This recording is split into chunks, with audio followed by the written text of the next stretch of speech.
Арис программасы аркылуу грант утуп алып, ошондон бери иштешип келе жатабыз. Аябай аракет кылып стоо ачканбыз, дет сервис ачканбыз. Анан бала бакча жана ушул маалымат борбору биз азыркыга чейин иштеп келе жатабыз. Арис Кыргызстандын өнүгүү жолунда абдан салым кошкон. Мисалы мен Аристен гана проект жазганды үйрөнүп, ушуга чейин проекттер жазып, 18 жылдан бери 45 проект, 45-нчи проектим Кудай жалгап, биринчи жолу компьютерде биз алып келген болсок, Арис программасы аркылуу.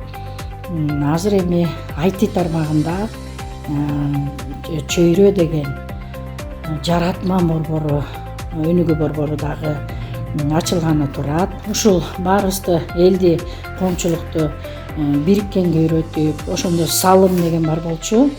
Сом менен 1 сом, 2 сом, 3 сомдон да салып туруп, ар бирибиз ошо собственник вклад 3,75% деп өздүк салым кошуп, аябай биримдикте окуп үйрөнүп, канча деген айылыбызда эмес, бүт Кыргызстанда ошо Аристин өткөн проекттер ушуга чейин иштеп келүүдө. Бардыгына терең ыраазычылык билдирүү менен дагы Кыргызстаныбызга Арис программасы өнүгүүнү гана алып келет деп ишенебиз.